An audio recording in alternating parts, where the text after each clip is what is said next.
दोस्तों, बिहार में बवाल है।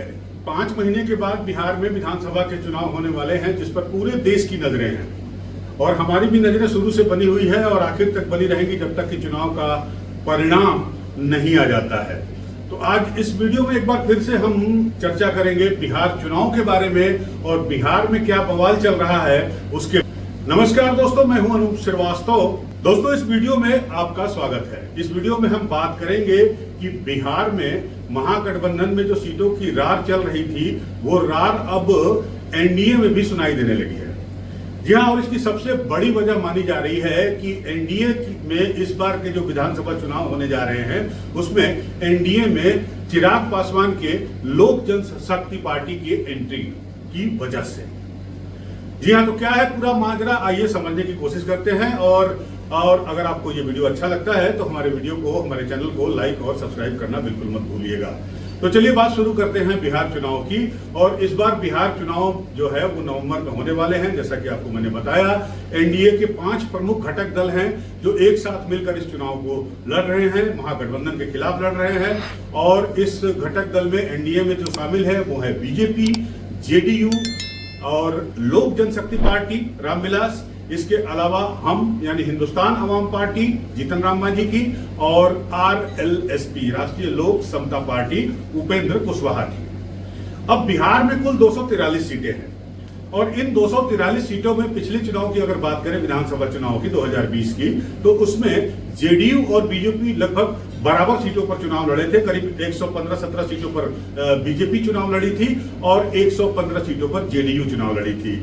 बीजेपी तो 74 सीटें पाकर अपने सीटों को जस्टिफाई करने में सफल रही, लेकिन जेडीयू जिसका कि पिछले 2020 के चुनाव में 74 सीटें थी, वो खिसक कर 43 पर आ गई थी। उसका परफॉर्मेंस खराब रहा था।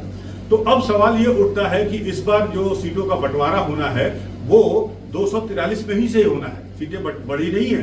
अब इन 243 सीटों में अगर 230 सीटें बीजेपी और जेडीयू ही आपस में बांट लेगी तो फिर बाकी पार्टियों का क्या होगा, बाकी पार्टियों का क्या हाल है, वो भी हम आपको सुना दे रहे हैं। आपको पता ही होगा कि कुछ दिन पहले जीतन राम मांझी जो है, जिनकी हिंदुस्तान अवाम पार्टी है, हम पार्टी है और जिनके 4 एमएलए हैं पिछले विधानसभा में, बिहार के विधानसभा में, उन्होंने गया में अपने गृह जनपद में एक कार्यक्रम में ये कहा कि हम इस बार 40 सीटों पर चुनाव लड़ना चाहते हैं।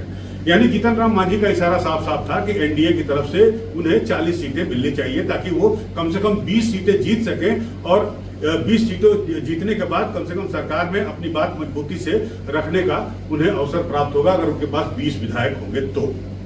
चलिए, अब ये देखना होगा कि एनडीए उनकी बात कहां तक सुनती है। बात करते हैं दूसरे घटक दल की, जो कि प्रमुख घटक दल है, प्रमुख शक्ति है, प्रमुख क्षेत्रीय पार्टी बनकर उभरी है। वो है चिराग पासवान की लोक जनशक्ति पार्टी। जी हाँ, लोक जनशक्ति पार्टी जो कि 2020 में एनडीए से अलग होकर चुनाव लड़ी थी और उसने उन सीटों पर अपने उम्मीदवार खड़े किए थे, ज्यादातर उन सीटों पर अपने उम्मीदवार खड़े किए थे जहां पर जेडीयू ने अपने उम्मीदवार खड़े किए थे। और 74 से 43 पहुंचने का मामला जो है, जेडीयू इसकी जिम्मेदार चिराग पासवान की पार्टी या चिराग पासवान को ही ठहराती है, क्योंकि उन्हीं की वजह से उनके वोट कटे और उनकी सीटों की संख्या 43 तक पहुंच गई। पिछली बार लोक जनशक्ति पार्टी एनडीए से अलग होकर चुनाव लड़ी, जैसा कि मैंने आपको बताया। इस बार वो शामिल है और इस बार वो शामिल है तो इस बार वो कितनी सीटें मांग रही है, लेकिन अभी तक एलजेपी ने सीटों की डिमांड नहीं की है। लेकिन जो खबरें आ रही हैं, जो खबरें छनकर आ रही हैं, उसके मुताबिक एलजेपी भी कम से कम 40 से 45 सीटों पर चुनाव लड़ना चाहती है। वो चाहती है कि 40 सीटों पर हमारी पार्टी चुनाव लड़े, क्योंकि हम एक मजबूत क्षेत्रीय दल हैं। और इसका तर्क वो लोकसभा चुनाव के परिणामों को दे रही है, जहां पर पिछली बार उसे 5 सीटें मिली थी और 5 की 5 सीटों पर उसकी पार्टी विजयी हुई थी, उसके उम्मीदवार जीत गए थे, यानी 100% का स्ट्राइक रेट है। लेकिन सवाल इस बात का है सबसे बड़ा कि क्या जो सीटों का बंटवारा होगा वो 2020 के विधानसभा चुनाव के परिणाम के आधार पर होगा, विधानसभा चुनाव में जिस पार्टी का स्ट्राइक रेट कितना था उसके आधार पर होगा, या फिर 2024 में जो लोकसभा चुनाव हुआ है उसके आधार पर होगा, उसमें जिस पार्टी का जितना स्ट्राइक रेट था उसके आधार पर किया जाएगा। हम करेंगे चर्चा इस पर, आप बने रहिए हमारे साथ। सबसे पहले हम आपको दिखा देते हैं कि 2020 का जो चुनाव हुआ था उसमें किस पार्टी को कितनी सीटें मिली थी और 2024 में जो लोकसभा का चुनाव हुआ था उसमें किस पार्टी को कितनी सीटें मिली थी और आगे क्या होगा, बंटवारे का फॉर्मूला क्या होगा। तो आइए बात शुरू करते हैं 2005 से, जब बीजेपी और जेडीयू पहली बार एक साथ आए थे। तो 2005 ही वो साल है जिस साल नीतीश कुमार बिहार में सत्ता में आए थे 15 साल के लालू राज को खत्म करने के बाद, जिस 15 साल को एनडीए जंगल राज की संज्ञा देता है और उसे लगातार याद करता है। जब भी चुनाव आता है तब उसको याद करता है और बिहार के लोगों को जंगल राज की याद दिलाते हैं, चाहे एनडीए का कोई भी घटक दल हो, चाहे बीजेपी हो, चाहे जेडीयू हो। तो 2005 की हम बात करें तो उसमें जो सबसे, तो आइए 2005 के विधानसभा चुनाव के परिणाम की बात कर लेते हैं। जो तीन मुख्य पार्टियां हैं बिहार में वो हैं जेडीयू का प्रदर्शन 2005 में अच्छा रहा था, 88 सीटें मिली थी उसको, और इसके साथ जो बीजेपी चुनाव लड़ी थी उसको 55 सीटें मिली थी। आरजेडी की अगर बात करें तो जिस साल उन्होंने सत्ता गंवाई उन्हें फिर भी 54 सीटें मिली थी। फिर आता है 2010 का चुनाव जिसमें नीतीश कुमार ने बम्पर वापसी की थी। जी हाँ, बम्पर इसलिए कह रहा हूं कि जेडीयू को इस चुनाव में 5 से 2010 तक नीतीश कुमार ने जो काम किए बिहार में और जो दिखाई दिए लोगों को, चाहे वो रोड इंफ्रास्ट्रक्चर हो, चाहे वो लाइन ऑर्डर की बात हो और चाहे वो बिजली की बात हो, तो उसके आधार पर जेडीयू का प्रदर्शन जो है 2010 में बम्पर रहा और जेडीयू को 115 सीटें मिली और उसकी सहयोगी बीजेपी को भी आशातीत सफलता मिली जब उसे 91 सीटें मिली, यानी बम्पर बहुमत मिला एनडीए को 2010 के चुनाव में। और आरजेडी जो मुख्य अपोजिशन दल है वो महज 22 सीटों पर सिमट गई। पिछले 20 सालों में आरजेडी यानी राष्ट्रीय जनता दल का ये सबसे खराब प्रदर्शन था। फिर बात करते हैं 2015 की, जिसमें बाजी बिल्कुल पलट गई। जी हाँ, 2015 की बात करें, आपको पता है कि 2015 में जो एनडीए है उसकी बाजी पलट गई। जी हाँ, पलट इसलिए गई, हम 2015 की बात कर रहे हैं जब नीतीश कुमार और लालू प्रसाद यादव जो धुर विरोधी थे, जिनके जंगल राज के खात्मे के बाद नीतीश कुमार सत्ता में आए थे, इन दोनों आदमियों ने हाथ मिला लिया और इनके हाथ मिलाने के पीछे थे प्रशांत किशोर, जो कि उस वक्त मुख्यमंत्री नीतीश कुमार के सलाहकार थे और आज वही प्रशांत किशोर जन स्वराज पार्टी बनाकर बिहार में तीसरा मोर्चा बनाने की पोजीशन में है, तीसरा मोर्चा बनाना चाहते हैं। तो दोस्तों 2015 की बात करें तो जेडीयू को मिली थी 71 सीटें जब उन्होंने आरजेडी से हाथ मिलाया, लेकिन आरजेडी से हाथ मिलाने का फायदा जेडीयू को कम हुआ और आरजेडी को ज्यादा हो गया।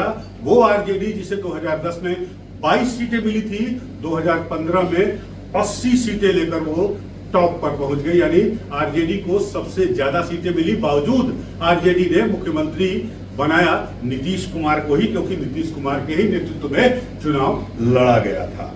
तो ये 2015 का मामला था। हालांकि उसके बाद आपको पता है कि नीतीश कुमार ने पलटी मार ली और उसके बाद वो फिर एनडीए के साथ गए, आए गए, जैसा कि आपको पता है। उसके बारे में तमाम चर्चाएं हम कर चुके हैं। लेकिन कुल मिलाकर अब 2020 का चुनाव हुआ और जब 2020 का चुनाव हुआ तो उसमें जो जेडीयू है, जैसा कि मैंने आपको पहले बताया, 43 सीटों पर सिमट गई और बीजेपी का उछाल आया। बीजेपी का 2010 के बाद ये उछाल सबसे लंबा था। 15 में जहां उसे 80 सीटें मिली थी, 20 में उसे 74 सीटें मिली, हालांकि 6 सीटें कम थी 2015 से। बावजूद उसके बीजेपी जो है बड़े भाई की भूमिका में आ गई अगर जेडीयू की बात करें तो। और आरजेडी का प्रदर्शन भी बराबर बना रहा, उसे 75 सीटें मिली और इस तरह से आरजेडी नंबर 1 पे रही अगर सीटों के मामले की बात की जाए तो। अब है मामला 2025 का। अब 2025 में क्या होगा? 2025 पे वापस आते हैं, सीट शेयरिंग पर वापस आते हैं, सीट शेयरिंग के फार्मूले पर वापस आते हैं। अगर 2020 के विधानसभा चुनाव के हिसाब से बंटवारा होता है तो निश्चित रूप से जेडीयू को घाटा होगा। लेकिन चिराग पासवान जैसा कि दावा कर रहे हैं और क्लेम कर रहे हैं, कह रहे हैं कि जो सीट बंटवारा होना चाहिए वो 2024 के लोकसभा चुनाव परिणाम के आधार पर होना चाहिए। लोकसभा चुनाव में जिस पार्टी का जितना स्ट्राइक रेट है उसके हिसाब से होना चाहिए और उसके हिसाब से 2024 के लोकसभा में चिराग पासवान की पार्टी, लोक जनशक्ति पार्टी का स्ट्राइक रेट जो है वो 100% है। इसके मुकाबले हम का स्ट्राइक रेट जो है वो सिर्फ 25 से 30% है, क्योंकि उससे सिर्फ एक सीट मिली थी। यही वजह है कि डिफरेंसेस क्या है कि हम चाह रही है कि विधानसभा चुनाव के आधार पर जो है वो सीट का बंटवारा किया जाए, जबकि लोक जनशक्ति पार्टी चाह रही है कि लोकसभा चुनाव के आधार पर बंटवारा किया जाए। तो अब फार्मूला क्या होगा ये एनडीए के आला नेता तय करेंगे। लेकिन अब सीट, जहां तक सीटों का सवाल है, सीटें सिर्फ 243 है। 243 में से अगर बीजेपी और जेडीयू 100 सीटों पर भी सहमति जता देते हैं या समझौते तक चले जाते हैं, क्योंकि पिछली बार दोनों ने 115 सीटों पर लड़ी थी, तो 100 सीट पर भी अगर ये चुनाव लड़ते हैं तब भी महज 43 सीटें बचती है, जिसका बंटवारा आपके एलजेपी, लोक जनशक्ति पार्टी, हम हिंदुस्तान आवाम पार्टी और आरएलएसपी यानी राष्ट्रीय लोक समता पार्टी के बीच किया जाएगा। तो 43 सीटें जब बचेगी तो जाहिर सी बात है कि ये एक तरह से काफी कम संख्या है, काफी कम सीटें हैं, इनका बंटवारा कैसे होगा? क्योंकि जीतन राम मांझी अगर बहुत मानेंगे तो 20 तक मानेंगे, और चिराग पासवान की अगर बात करें वो भी अगर बहुत कम पे मानेंगे तो 30 पे मानेंगे, और कम से कम 8 से 10 सीटें जो है आरएलएसपी भी चाहेगी। तो यानी 30 और 20 50 और 10 60 सीटें चाहिए इन सहयोगी दलों को चुनाव लड़ने के लिए। और उस स्थिति में 243 में से अगर 60 सीटें आप निकाल देते हैं तो 183 सीटें बचती है। 183 सीटों का मतलब कि 90, 91, 92 सीटों पर दोनों को चुनाव लड़ना पड़ेगा, चाहे वो जेडीयू हो और चाहे वो बीजेपी हो। बड़ा ही दिलचस्प मंजर है, बड़ा ही दिलचस्प इश्यू है। क्या होगा, किस तरह से इसको रिजॉल्व करेंगे एनडीए के आला नेता, बनी रहेगी हमारी नजर। आप भी हमारे साथ बने रहिए। मिलते हैं आपके साथ अगले वीडियो में, तब तक के लिए नमस्कार।